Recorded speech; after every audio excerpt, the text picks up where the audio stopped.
여러분 안녕하세요. 이 시간에는 조절 회귀 모형에서 모집단 회귀 개수 추정 및 유의성 검증을 좀 살펴보도록 하겠습니다.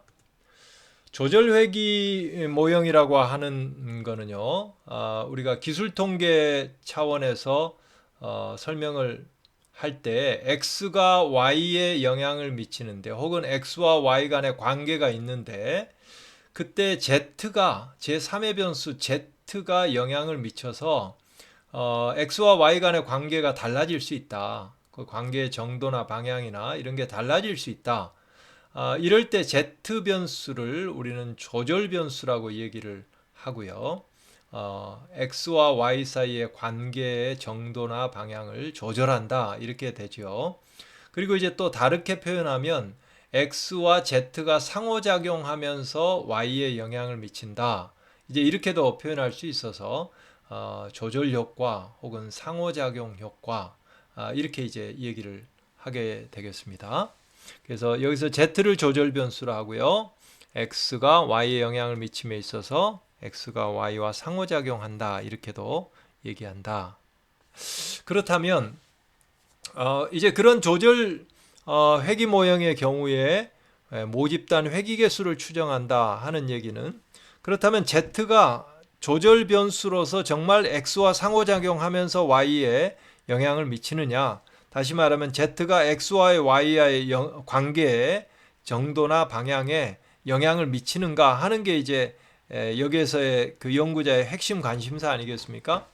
그럴 경우에는 모집단 수준에서 조절 회귀 모형을 작성을 해야겠죠.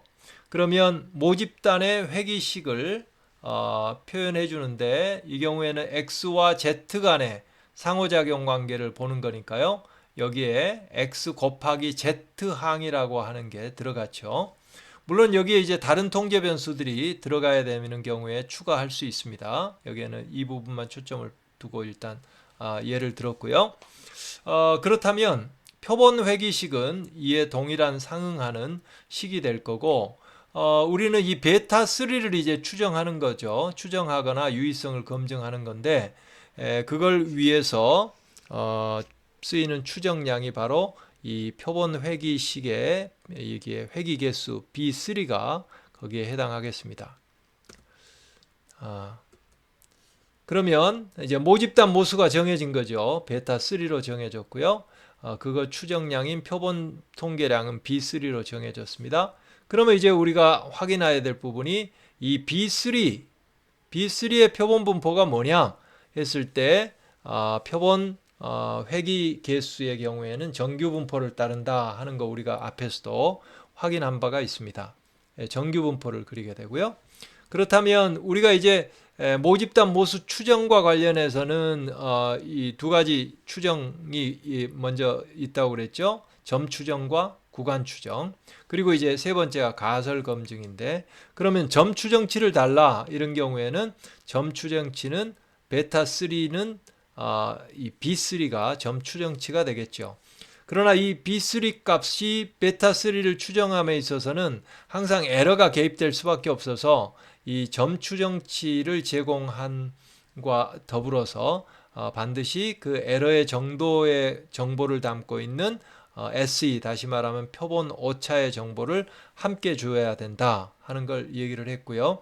일반적으로 우리가 여론조사 같은 거 할 때는 바로 거기에다가 이 오차 범위라고 하는 거를 설정을 해서 일정한 신뢰 수준에서 95%면 95% 수준에서 이 점 추정치에 그냥 플러스 마이너스 해서 볼 수 있도록 편리하게 그 오차 범위를 계산을 해서 같이 제공을 하죠.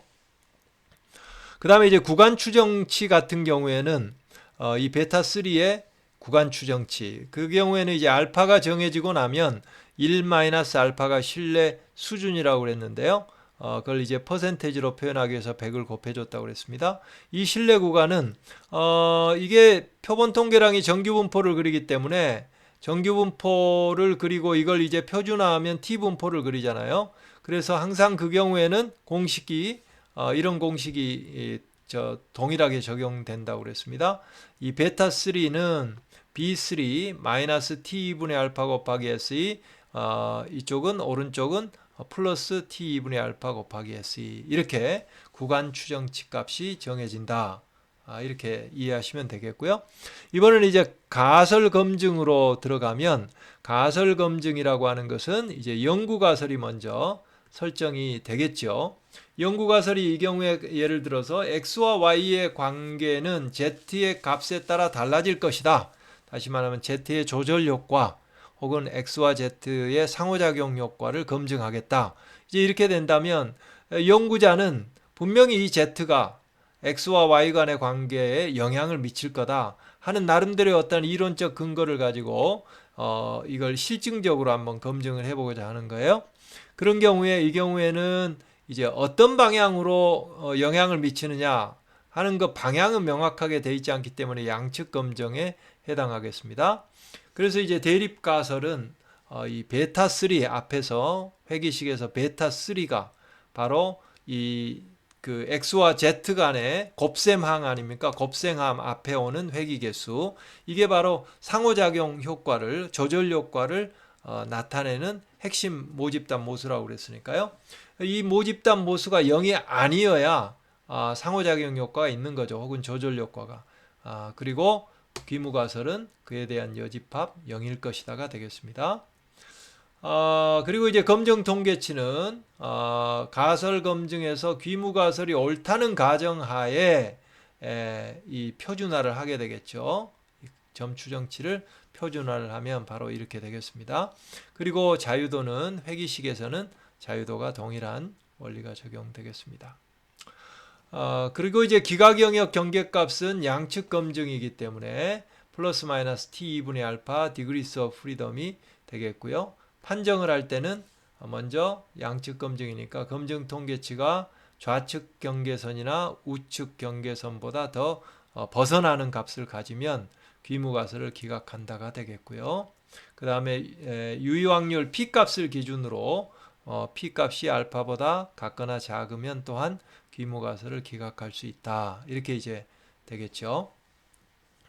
그런데 이제 우리가 기술통계 차원에서 조절회기 모형을 다룰 때에 조절회기 모형에서 빈번하게 부딪히는 문제가 공선성 문제라, 다중공선성이 존재할 수 있다. 그 얘기는 어디까지나 지금 여기 조절회기 모형도 기본적으로는 다중회기 모형이죠. x들이 여러 개니까요. 이 x들 간에, 여기에 독립변수에 포함된 x들 간에 코릴레이션, 상관계수가 상당히 높은 값을 갖게 되면 다중공선성 문제가 발생한다고 그랬어요. 보통의 경우에 여기서 x와 z와 그 다음에 그 두 개를 곱셈한 xz 항이 함께 들어있기 때문에 이 곱하기 텀하고 앞에 x 혹은 z와의 관계가 코릴레이션이 꽤 높은 경우가 자주 빈번하게 발생하죠. 그래서 다중공선성 체크를 VIF 팩터라든지 그걸 통해서 하게 돼서 분명히 그 문제가 있다 할 경우에는 그에 대한 대응책의 하나로 편차 점수를 써서 회기 모형을 돌리면 된다. 그렇게 얘기했죠.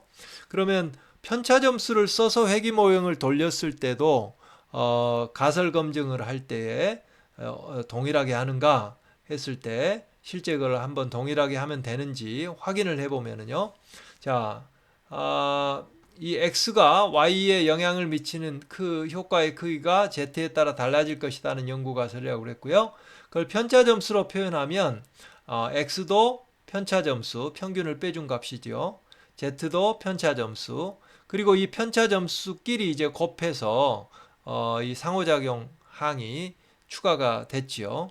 그러면 이 경우에 이제 표본 편차 점수로 표본 회기식은 이렇게 되겠죠.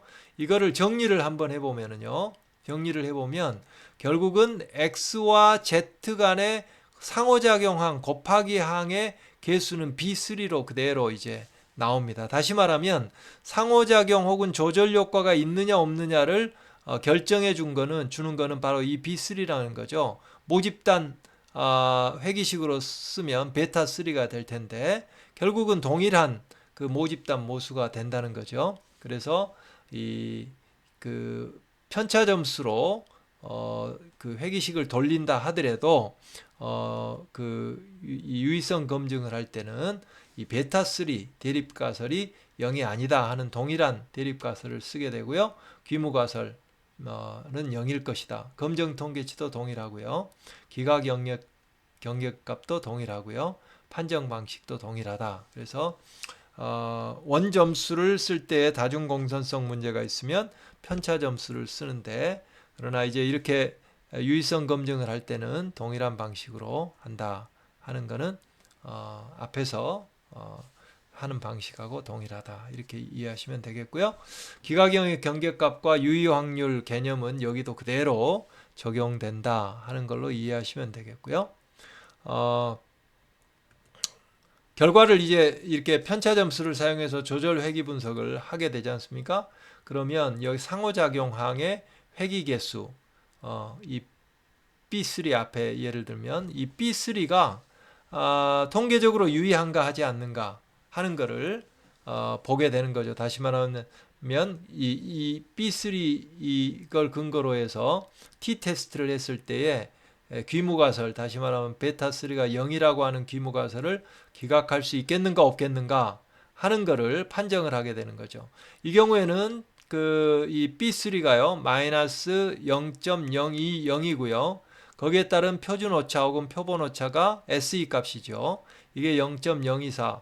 그래서 이거로 나누면 T 값이 나오는데 T 값은 마이너스 0.840이 나오네요. 그리고 이제 P 값을 보니까 0.403입니다. 이 P 값이 알파 레벨의 0.05로 설정할 경우에 훨씬 그보다 큰 값이기 때문에 P가 알파보다 크면 우리는 귀무가설을 기각할 수 없겠죠. 네. 그리고 이 편차 점수로 한 상태니까 이 VIF 팩터나 이 공차 톨러런스를 보면 다중공선성 문제가 해소됐다 하는 것을 볼 수 있죠. VIF 팩터가 10 이상일 경우에 다중공선성 문제가 있다 이렇게 판정하면 된다고 그랬죠. 네. 단측 검증의 경우는 이 양측 검증하고 이제 방향이 좀 명확하게 달리 설정되어 있기 때문에 그 원리는 가설 검증의 원리는 이전에 했던 것들과 동일합니다. 그래서 이 경우에는 x와 y의 정의 관계는 x와 y 간에 이제 정의 관계가 있는데 z 값에 따라서 더 커질 것이다. z가 커지면 더 커질 것이다. 이 관계가. 이렇게 되면 이제 z의 긍정적 조절 효과라고 하는 방향이 명확하게 설정이 되겠죠. 이런 경우 이제 우리는 대립가설의 경우에 그 조절 효과를 나타내는 회귀 개수 이 베타3가 0보다 클 것이다 이렇게 설정하겠고요. 귀무가설은 0보다 같거나 작을 것이다. 이렇게 되면 이제 우리는 단측 검증의 가설 검증을 그대로 따르면 됩니다. 등호가 있는 임시 귀무가설을 설정해서 그게 옳다고 가정하자. 그렇게 되면 우리는 검증 통계치를 계산할 때 이렇게 표준화를 할 수 있을 거고요.